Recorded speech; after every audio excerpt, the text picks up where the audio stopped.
Bonjour, Église Source de Vie, comment allez-vous ? Nous sommes en direct live pour cette célébration. Pour ceux qui nous rejoignent, c'est le dimanche matin, on est en live. On a préparé un moment de louange avec Pascal, avec Alexandra. Et j'espère que vous allez bien, que vous êtes là dans vos maisons. C'est vrai, c'est le confinement. Mais nous vous rejoignons parce que nous sommes une famille. Et même si on n'est pas ensemble en présentiel, nous sommes ensemble en esprit. Et on va louer le Seigneur, on va chanter de tout notre cœur. Alors j'espère que vous êtes préparés en famille. Si vous êtes seul à la maison, c'est pas grave, on est avec vous. Et là où 2 ou 3 sont assemblés, Jésus est présent aussi. Ça va être un moment fort ce matin, un moment où Dieu va agir, un moment où Dieu va guérir, un moment où Dieu va restaurer. Alors prépare-toi ce matin à ce que Dieu agisse dans ta vie. Bonjour à tous. J'espère que vous allez bien. Et c'est vrai que le Saint-Esprit, il agit maintenant. Et on est unis, tous une famille. On est une famille. On est unis maintenant par l'Esprit de Dieu. Et on va chanter. Et on va déclarer que Jésus est vivant et qu'il peut tout. Et ce matin, on va chanter le chant qui dit « Venez devant le Créateur avec crainte et merveillez. Venez contempler sa grandeur et confiant, approchez. Parce qu'il est grand, parce qu'il a changé nos vies. Ce matin, on veut vraiment être tous ensemble, unis d'un même cœur, d'une même voix et d'un même esprit pour chanter le Roi des Rois. Venez devant le Créateur avec crainte et merveillez. Venez contempler sa grandeur et confiant approcher. Car celui qui tient l'univers, il commande au flot des mers. Et le Dieu qui est en sa main, il nous aimera sans fin. Chantez, élevez nos mains aux voix. Chantez, il est digne de louange. Chantez, votre roi est plein de grâce, avec crainte et joie. Chantez, nous sommes enfants de la promesse, les bien-aimés du Seigneur, conquis par le Dieu de tendresse, rachetés par sa douleur, offrant réconciliation à un monde qui l'espère, éprouver l'affection d'un Père qui a charmé et fidèle. Chantez, élevez nos mains, vos voix. Chantez, il est digne de louange. Chantez, votre roi est plein de grâce, avec crainte et joie. Chantez, nos malheurs et nos maladies, il a cloué sur la croix. Il a déjà tout accompli et marchera avec moi. Changeons nos douleurs en victoire, changeons nos pleurs en louange. Il nous bénit dans nos épreuves, levons-nous, prenons courage. Chantez, quand vous criez, il entend. Chantez, il séchera toute larme. Chantez, au milieu de la souffrance, il nous soutiendra. Chantez, élevez vos mains, vos voix. Chantez, il est digne de louange. Chantez, votre roi est plein de grâce, avec crainte et joie. Chantez, avec crainte et joie. Chantez, avec crainte et joie. Chantez. Alléluia, on va célébrer Dieu ensemble. Merci Jésus pour ta présence ce matin. Tout est à toi. Quelle que soit la montagne, quelle que soit l'épreuve, tout est pour toi ce matin. Amen.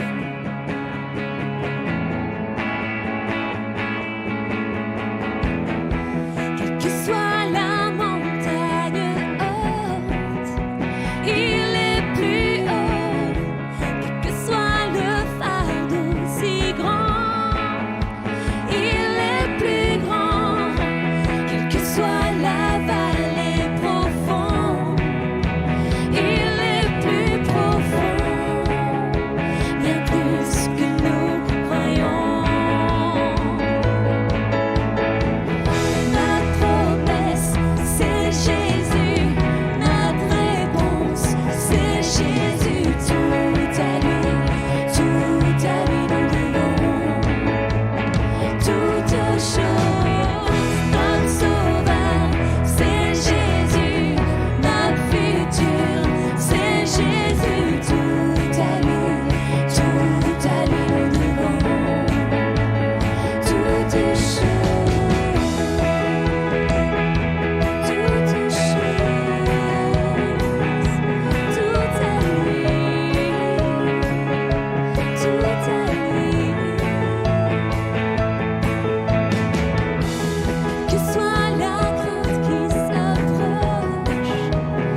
c'est Jésus, tout à lui, nous devons toutes choses. Notre promesse, c'est Jésus, notre réponse, c'est Jésus, tout à lui, nous devons toutes choses. Notre sauveur, c'est Jésus, notre futur, c'est Jésus, tout à lui nous devons toutes choses, toutes choses,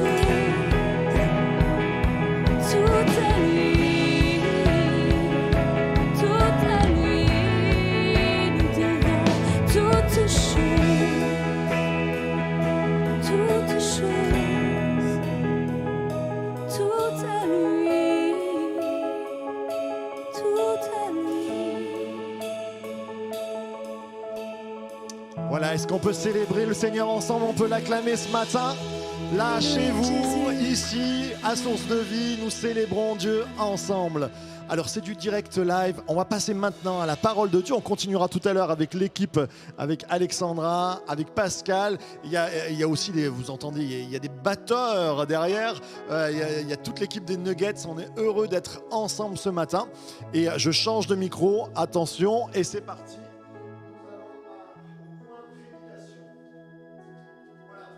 Nous rejoignent, vous êtes en direct live sur la chaîne Source de Vie. Source de Vie, qui est une église, une simple église, mais une église qui appelle la bénédiction de Dieu. Nous croyons que Dieu est présent avec nous. Nous croyons que Dieu vient au milieu de nous et qu'il vient nous bénir. Alors, est-ce que le son, c'est bon? Je regarde la technique, le son, c'est bon. On est plusieurs à se rejoindre sur YouTube. Merci encore à ceux qui nous suivent, à ceux qui sont là.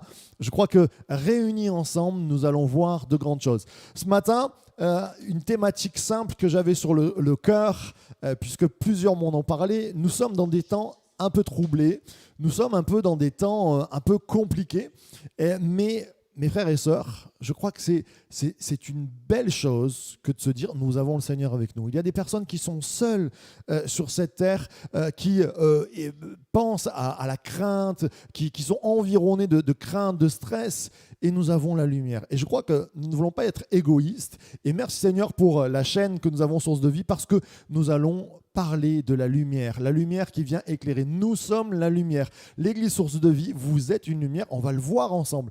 Alors la thématique de ce matin, c'est une thématique qu'on va reprendre un petit peu quand on aura des temps libres, on va dire, puisqu'en décembre nous parlerons de Noël bien sûr, mais je l'ai appelé Apocalypse Now. Waouh, ça fait peur. C'est un titre de film, les plus anciens s'en souviennent, un film de guerre, Apocalypse Now. Pourquoi je l'ai appelé comme ça notre série? Puisque je crois que nous rentrons dans des temps apocalyptique. Alors, apocalypse, de suite, tout le monde a peur, tout le monde se dit, oh là là, de quoi va-t-il nous prêcher ce matin? De quoi va-t-il parler? Eh bien, ce matin, j'aimerais te parler simplement de révélation. Apocalypse, ça veut dire révélation. Et quand Dieu donne une révélation, c'est pour amener la lumière. Et il y a une pièce sombre, peut-être, et peut-être que nous sommes en ce moment dans une pièce sombre. Une époque où nous sommes en train de se dire, je ne sais pas quel est l'avenir pour ma vie, quel est l'avenir pour mon entreprise, quel est l'avenir pour ma famille. Simplement, j'aimerais te dire, Dieu a prévu pour toi ce matin une part de révélation, une part de lumière. Et Apocalypse, ça veut dire révélation. Alors ça doit réjouir ton cœur. Je pense que peut-être certains n'ont jamais lu Apocalypse par peur. Eh bien, prenez le livre de l'Apocalypse et commencez à le lire. Vous allez voir, il y a des belles révélations. Alors, quelquefois, c'est un peu compliqué. Je suis d'accord avec vous. C'est pourquoi nous faisons des études bibliques les mardis soirs, en semaine. Et puis, aussi, nous prêchons sur l'Apocalypse parce que je crois que Dieu a une révélation ce matin fraîche pour toi. Alors je vais demander à l'équipe, s'il vous plaît, j'ai demandé une petite bouteille d'eau, si c'est possible d'en avoir une parce que le stress est toujours le même. Il est peut-être même plus grand quand on est en live ce matin avec vous parce que c'est pas la première fois qu'on fait des lives, mais c'est la première fois là qu'on se réunit. Alors peut-être certains se disent, mais où on est? On n'est pas dans l'église normale. Bien sûr, on est en haut. Vous avez vu le studio jeunesse que nous avons mis en place pendant tout cet été. Et voilà, donc vous nous retrouvez aussi tous les dimanches matins pour tous les matins de la semaine pour les Jesus Coffee, le lundi, le mardi, le mercredi jusqu'au vendredi à 10h. C'est toujours un temps de rendez-vous. Donc c'est ici, à l'église Source de Vie, au 2e étage. Et vous voyez que les choses avancent et nous voulons encore faire passer un message d'espoir ce matin. Alors, tout simplement, ce matin, on va parler du début de l'Apocalypse, du début de la Révélation, où Jean, c'est l'apôtre Jean, qui reçoit de la part du Seigneur alors qu'il est en déportation dans une mine d'esclaves, là où il y a des mines de sel à Patmos. Et Jean reçoit une révélation de la part de Dieu pour une histoire biblique. Alors une histoire qui a sûrement commencé à l'époque de Jésus, j'allais dire Matthieu 24 en parle, mais qui s'étend jusqu'à nous. Et l'Apocalypse ne parle pas qu'au passé, elle parle aussi au présent. Et en ce moment, nous vivons des temps troublés, et bien Dieu veut nous parler dans notre présent. Dieu veut te parler dans ton présent. On va lire ensemble un texte qui se trouve donc dans Apocalypse, au chapitre 2 et au verset 1, bien sûr. Et, on va prendre ce texte. Donc, le verset 1 du chapitre 2, il va être affiché sur ma gauche, je crois, si je ne m'abuse, et sur ma droite, exactement. Alors, il fera soleil, donc, chez vous, on est comme à la météo ce matin. Apocalypse. Et je voudrais terminer mon introduction sur cela, vous dire que Apocalypse, quelquefois, il y a des troubles dans le texte d'Apocalypse. On se dit, oh là là, mais c'est négatif, il y a des choses sombres. Mais je sais que dans Apocalypse, le Seigneur veut montrer une seule chose. C'est que l'Église, qu'elle soit petite, qu'elle soit grande, l'Église locale, Dieu veille sur son Église. Et Dieu te donne une part de cette révélation en te disant, quoi qu'il arrive, il veille sur toi. Et quoi qu'il arrive, les plus grandes puissances s'écrouleront, l'Église du Christ ne s'écroulera pas. Et quand on fait partie de l'Église, eh bien, on lève les yeux et l'Esprit et l'Église disent, viens, viens Seigneur Jésus. Alors ce matin, on va lire ensemble Apocalypse chapitre 2 et au verset 1. On est parti. Écrit à l'ange de l'église d'Éphèse. Voici ce que dit celui qui tient les 7 étoiles dans sa main droite, celui qui marche au milieu des 7 chandeliers d'or. Je connais tes œuvres, ton travail et ta persévérance. Je sais que tu ne peux supporter les méchants, que tu as éprouvé ceux qui se disent apôtres et qui ne le sont pas, et que tu les as trouvés menteurs. Que tu as de la persévérance, que tu as souffert à cause de mon nom et que tu ne t'es point lassé. Mais ce que j'ai contre toi, c'est que tu as abandonné ton premier amour. Souviens-toi donc d'où tu es tombé, repens-toi et pratique tes premières œuvres, sinon je viendrai à toi et j'ôterai ton chandelier de sa place, à moins que tu ne te repentes. Tu as pourtant ceci, c'est que tu hais les œuvres des Nicolaïtes, œuvres que je hais aussi. Que celui qui a des oreilles entende ce que l'Esprit dit aux églises. À celui qui vaincra, j'espère qu'il y a un peuple victorieux ce matin, je donnerai à manger de l'arbre de vie qui est dans le paradis de Dieu. Et tout le monde dit Amen, Amen et Amen. Et on parle de manger et en même temps de boire. Il y a le pasteur Nathan qui prépare la bouteille. Merci, tu peux dire bonjour, hein, viens avec moi. Nathan est ici aussi. On vous salue. Je prends la petite pause. Alors ce matin, vous allez me dire, l'église d'Éphèse, elle est passée depuis longtemps.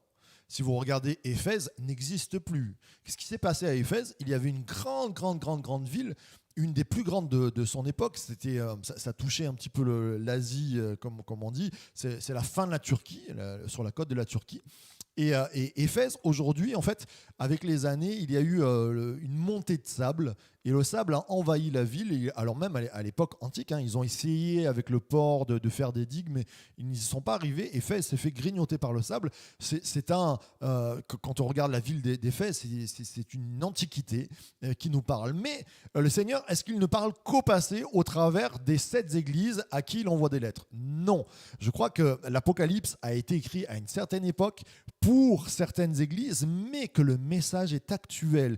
Et quand nous allons voir toutes les églises, nous sommes un peu Smyrne, nous sommes un peu Laodicée, nous sommes un peu Philadelphie, et nous sommes Éphèse ce matin.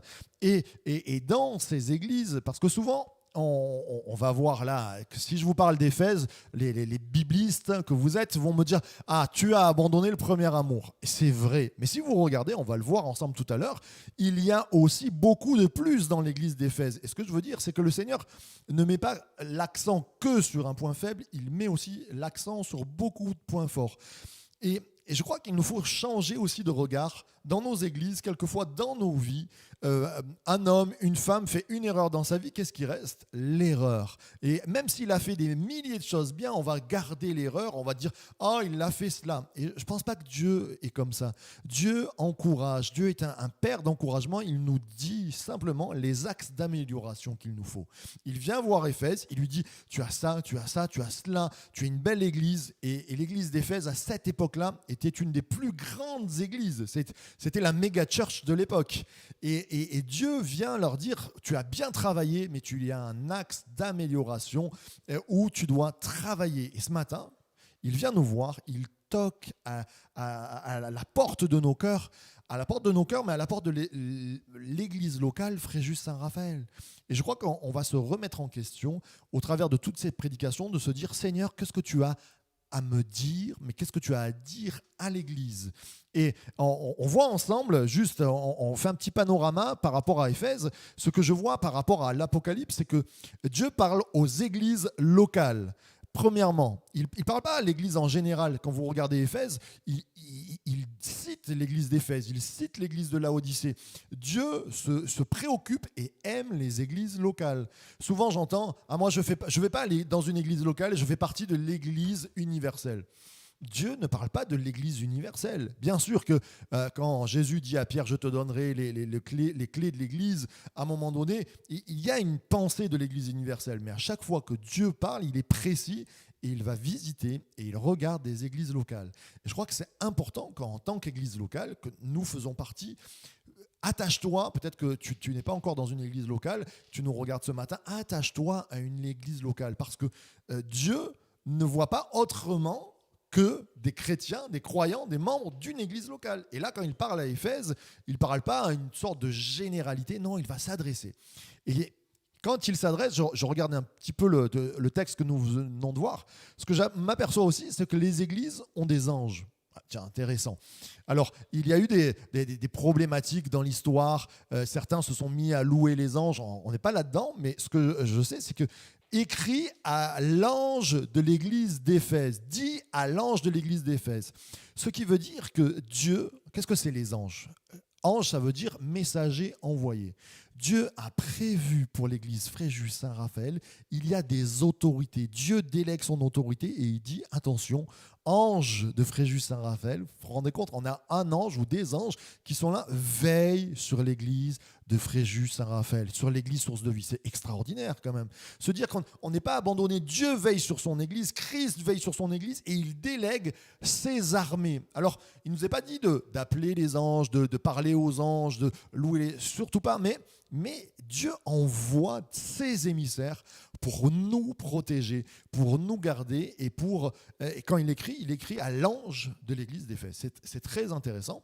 Alors, nous faisons partie de cette église qui regarde au ciel et qui dit Seigneur, vous vous rappelez quand Élisée, à un moment donné, il est entouré par les Syriens, il a son stagiaire avec lui, on va dire, et le stagiaire commence à avoir les genoux qui claquent, commence à avoir peur, il dit il y a une grande armée, on va tous mourir, on va se faire massacrer, on n'est pas nombreux, on est deux.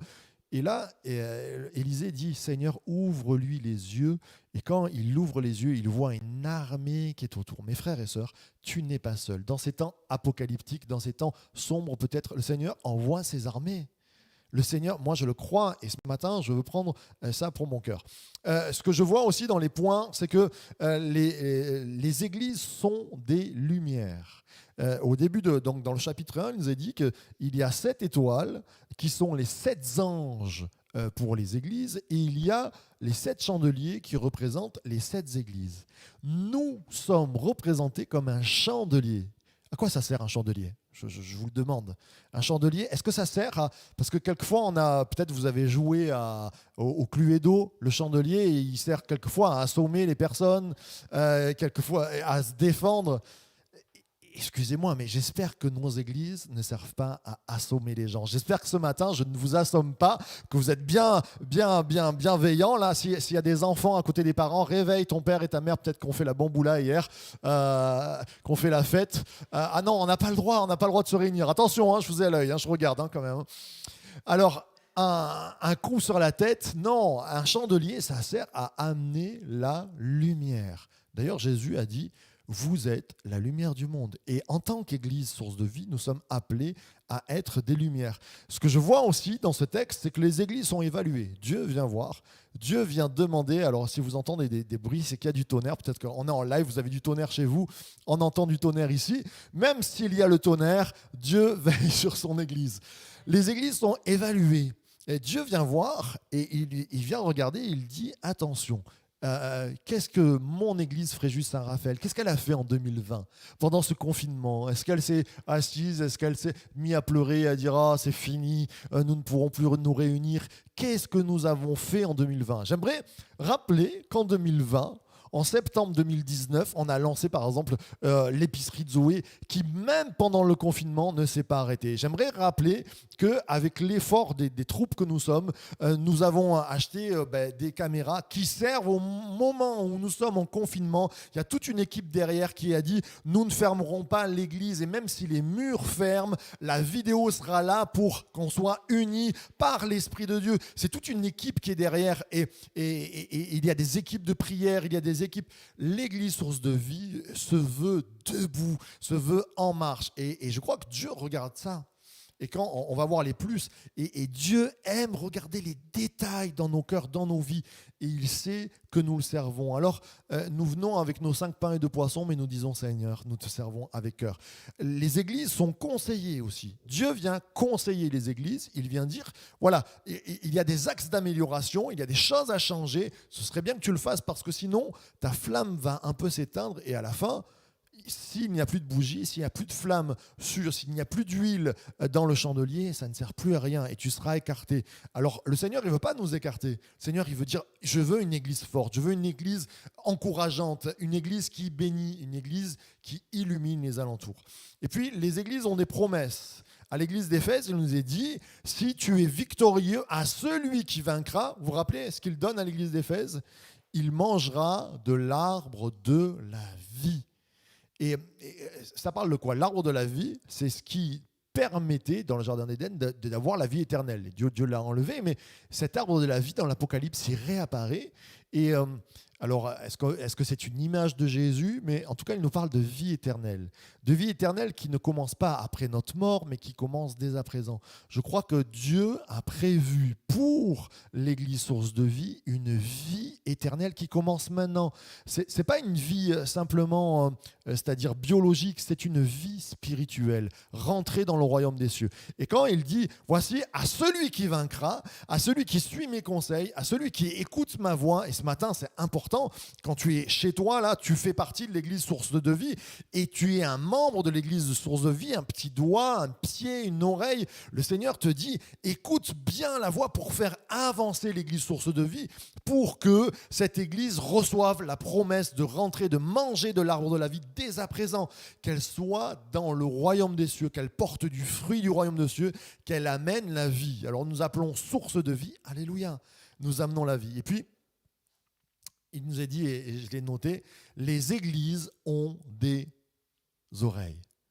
À celui qui a des oreilles, qu'il entende. Et je crois que l'église source de vie, elle ne doit pas avoir qu'un cœur, elle ne doit pas avoir seulement une main, elle ne doit pas avoir seulement une bouche, elle a une oreille pour écouter Dieu. Et j'espère que dans tes journées, dans tes moments de prière, tu n'as pas qu'une bouche pour demander ou des yeux pour lire ta parole de Dieu, mais que tu as une oreille pour écouter Dieu. Et ce matin, ton Père qui est dans les cieux veut te dire, utilise tes oreilles. Dieu parle tantôt d'une manière, tantôt d'une autre, et il va le faire encore ce matin. Là, ça, c'est un petit peu la grosse introduction sur l'église d'Éphèse, sur les églises dont le Seigneur va parler. À chaque fois, il s'y prend de la même manière, c'est-à-dire il cite l'église, il cite les qualités, puis il voit l'axe d'amélioration aussi. Il va dire là, il faut améliorer. Et puis, il y a la promesse à celui qui vaincra. Il y a toujours un don qui est donné. Et à l'église d'Éphèse, c'est l'arbre de la vie. Alors que ce matin, nous puissions recevoir l'arbre de la vie, vraiment, ce matin, peut-être que tu passes par des moments où tu te sens sec, peut-être par la maladie, peut-être par les finances, peut-être par même la spiritualité. Des fois, dans nos cœurs, on n'a plus la vie. Et on va le voir ensemble, Dieu veut ranimer la vie. Alors ce matin, tu te dis, par le Saint-Esprit, par la communion que j'ai avec mes frères et sœurs, je vais recevoir la vie, cet arbre de vie, je vais croquer à la vie. Et vous savez, c'est un miracle de Dieu. Quelquefois, on est dans le désert, on aimerait que ça revienne, mais on ne sait pas ce qui se passe et on est sec. Et bien, il faut le miracle de Dieu, cet arbre de vie, on y croque. Et ce matin, recevez la vie. Amen. Alors, Éphèse, les plus. On va voir les plus d'Éphèse.